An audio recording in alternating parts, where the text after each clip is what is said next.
Look who's got the witches rattled. So the witches are whispering about you now. The ones who dance with shadows and speak to the dead. The ones who thought they owned the darkness until you showed up. They're gathered in their little circles right now, candles flickering, trying to figure out what the hell you are. They can feel it, can't they? That thing inside you that makes their crystals crack, that energy that makes their tarot cards burn. They've been practicing for decades, following moon phases, mixing herbs, chanting in languages older than memory, and then you walked in and made their life's work look like child's play. Here's what's really messing with their heads. You never studied their books. You never joined their covens.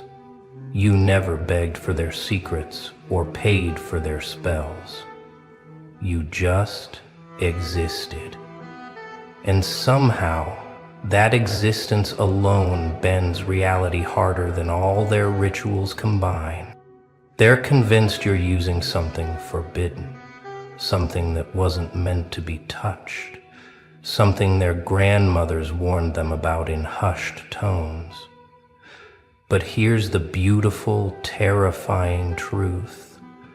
You're not using anything. You are the thing they were warned about. 3 nights ago, they called an emergency meeting. 13 of them, the real ones, not the Instagram witches with their aesthetic altars. These are the ones whose bloodlines trace back to Salem, to Europe's burning times, to caves where the first spells were whispered. And the topic of discussion? You. Have you felt it? They asked each other, hands trembling around their chalices. That disturbance in the field? They've been tracking you, you know. Not physically, they're too smart for that, but energetically, watching the way reality ripples wherever you've been, the way protection spells shatter in your presence. One of them, the eldest, finally spoke what they were all thinking. This isn't learned magic. This is something else. Something that shouldn't exist in this age. She's 300 years into this lifetime, has seen kingdoms rise and fall, has weathered inquisitions and witch hunts, and she's terrified of you? They tried to read you, tried to trace your spiritual signature back to its source, but every time they attempted it, their tools went haywire, pendulums spinning wildly, scrying mirrors showing nothing but static. One younger witch's third eye started bleeding, actually bleeding. She's still recovering. So they went to the texts, the real ones. Not the published grimoires you can buy online, but the ones written in blood and bound in things we won't mention. The ones that require sacrifice just to open. And buried deep in warnings and prophecies, they found references to something that made their blood run cold. The unmarked ones, the texts called them.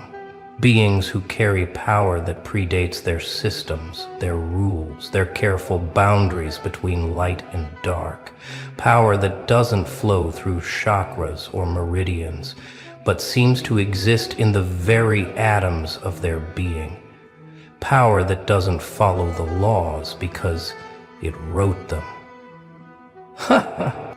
The texts warned that every few centuries one would emerge, not through training or initiation, but through pure crystallization of pain into power, through survival that shouldn't have been possible, through a soul that refused to break and instead chose to become the breaking point itself. And the most terrifying part? The text said these beings don't even know what they are at first. They think they're just angry, just hurt, just transformed by trauma. They have no idea they're rewiring the cosmic operating system just by breathing. Until one day, they wake up and reality starts responding to their moods. But let's talk about the real confirmation of your power. Because when actual practitioners of the dark arts are scared, that's one thing. When the devil himself takes notice, that's unprecedented. And, oh, he's noticed. He's more than noticed. He's impressed. You see, the devil's seen it all. Every form of human darkness, every creative interpretation of evil, every soul that's traded everything for power. He's yawned through centuries of the same predictable corruptions. But you made him sit up in his throne for the first time in millennia. It happened the night you finally stopped apologizing for your power. The night you looked in the mirror and smiled at what you'd become instead of flinching. Every demon in hell felt it, a shockwave that made the flames flicker. And from the deepest circle, a sound that hadn't been heard since creation, the devil laughing. Finally, he said, and every lesser demon cowered at the joy in his voice. Someone who understands that darkness isn't about evil. It's about truth, raw, unfiltered, magnificent truth. He's been watching you ever since. Not with the predatory interest he shows his usual subjects, but with something resembling respect. Here's something the witches are starting to understand, and it terrifies them more than anything. Their magic doesn't work on you. Not because you're protected by some higher power, but because you exist outside their entire framework. It's like trying to cast a spell on gravity itself. They've tried binding spells, the energy just dissipates before it reaches you. They've tried hexes, they bounce back with triple force. One particularly ambitious coven tried to curse you. 3 of them are still in the hospital. The doctors can't explain what's wrong with them. They keep whispering about the eyes in the void. Protection spells are useless because you are the danger they're trying to protect against. Love spells slide off because you've transcended the need for external validation. Even their sight, their precious third eye that lets them see beyond the veil, goes blind when they try to look directly at your essence. It's like staring into a black hole made of pure will. The younger witches think you must be using some ancient protection ritual. The older ones know better. They recognize what you are, something that doesn't need protection, because everything else needs protection from you. You're not playing their game. You're not even in their reality. You're the glitch that proves their entire system is just one small corner of something infinitely larger and stranger. In their desperation to understand, they've created theories. Maybe you found the Book of Azrael, the angel of death's personal grimoire that was supposedly destroyed in the burning of Alexandria. Maybe you made a deal with something older than the devil, something from before the light was separated from the dark. Maybe you're channeling the power of the void itself. They whisper about the rite of unmaking, a theoretical ritual that would give someone the power to unmake reality itself. But that ritual requires the practitioner to die, truly die, and rebuild themselves atom by atom through will alone. Surely no one could survive that. Surely no one would be insane enough to try. But then they remember the look in your eyes, that 1,000-yard stare that sees through everything, the way you smile when you should be screaming, the way pain seems to make you stronger instead of weaker. And they wonder, what if you didn't perform the ritual? What if you are the ritual? What if your entire life has been one long rite of unmaking? The thought keeps them awake at night. Because if that's true, if you've been unconsciously performing the most dangerous magical working in existence just by surviving, then you're not just powerful. You're the living embodiment of transformation itself. You're what happens when the universe decides to break its own rules. Last week, a particularly brave or stupid witch tried to do an energy reading on you from a distance. She's one of the best, been reading auras since before she could walk.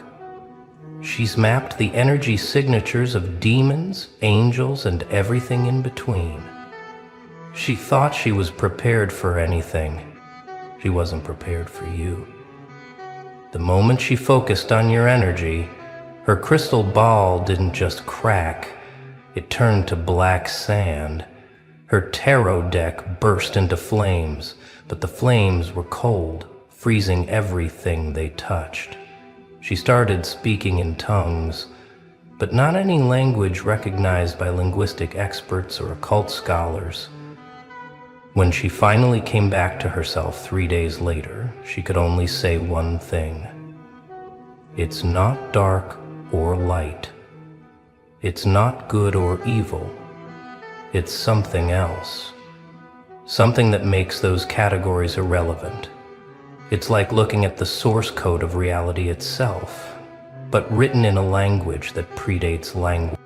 Now she won't practice anymore. Says her gift is gone, but that's not quite true. Her gift isn't gone. It's been overwritten. She sees things now, but not the future or the past.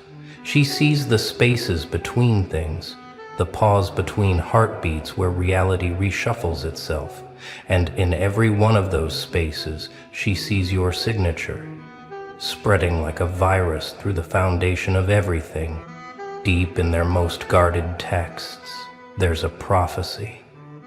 It's been mistranslated 1,000 times, turned into harmless fairy tales about chosen ones and heroes. But the original version, the one written in the old tongue, tells a different story. It speaks of the unwritten one, when the pain becomes the power, when the broken becomes the breaker, when the destroyed becomes the destroyer, then shall emerge the unwritten. They shall walk between the lines of fate, neither blessed nor cursed, but something far more terrible, free. And in their freedom, all chains shall rust, all spells shall falter, all thrones shall tremble. The prophecy describes beings who exist outside the cosmic contract, who never agreed to the rules that bind devils, witches, and saints. Beings who, through some impossible alchemy of suffering and will, stepped outside the entire game and started playing by rules they wrote themselves. For centuries they thought it was metaphorical, a cautionary tale about the dangers of too much power. But now, watching you, they're starting to understand it was literal. And the last line of the prophecy, the one they don't dare speak aloud, says this: "And the world shall reshape itself in their image, not through force, but through the simple fact of their existence." Let's go back to hell for a moment, because something unprecedented is happening there. The devil, the first rebel, the morning star who fell rather than kneel, has done something he's never done before. He's issued a standing order to all demons. Do not touch this one. Do not tempt, torment, or toy with them. They're off limits. The younger demons don't understand. Isn't corruption their whole purpose? Isn't everyone fair game? But the ancient ones, the ones who fell with him, they understand. They see in you something they recognize. Another being who chose to fall rather than fake compliance. But you did something they didn't. You fell all the way through and came out the other side. You see, the devil explained to his legions, We fell from grace and became its opposite. But this one, they fell through grace, through disgrace, through every concept we use to measure worth, and emerged as something new, something that makes our rebellion look like a child's tantrum. We said no to heaven. They said no to the entire concept of heaven and hell. In his throne room, he keeps a mirror that shows him anything in creation he wishes to see. Lately, it only shows you. Not because he commands it to, but because the mirror itself is fascinated.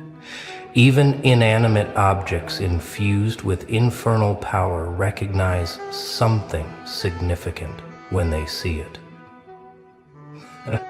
But here's the deep truth that keeps the witches awake at night, the one they won't admit even in their most secret gatherings. They're not afraid of your power. They're afraid of what your existence means for their entire worldview. You see, they've spent lifetimes building their identity around being the ones who understand the hidden world. They were the special ones, the awakened ones, the ones who could see beyond the veil and manipulate the forces others didn't even know existed. Their whole sense of self is built on being the exceptions, the magical elite in a world of mundane sheep. And then you came along and made their life's work look like children playing with toys. You didn't study under masters. You didn't inherit ancient bloodlines. You didn't sacrifice years to unlock abilities. You just hurt until hurting transformed into something else. You proved that their careful hierarchies, their initiations, their secret knowledge, it's all just one way of accessing something that was always available to anyone willing to pay the real price. And what's that price? Not herbs or crystals or moon phases, not bloodlines or initiations or ancient texts. The price is being broken so completely that you have no choice but to rebuild yourself from scratch. The price is having everything taken until you realize you are everything. The price is dying while living and living while dead, until the boundary between the two becomes meaningless. There's a coven that meets every full moon in a forest that's been sacred for 1,000 years. They've performed the same rituals there for generations, channeling power through ley lines that predate human civilization. Last month, you drove past that forest. You weren't even aware of them. You were just passing through, probably thinking about something mundane. Every single ritual failed that night. Not dramatically, that would have been easier to handle. They failed by simply not working. The candles lit, but gave no magical light. The circles were drawn, but created no boundary. The words were spoken, but carried no power. It was like trying to conduct electricity through rubber. The magic was there, but it couldn't flow. One witch, more sensitive than the others, understood what happened. Something passed by, she whispered. Something so dense with its own reality that it created a dead zone, like a black hole but for magical energy. It didn't steal our power, it just made our power irrelevant by existing. They've had to move their rituals, they track your movements now, not to follow you but to avoid you.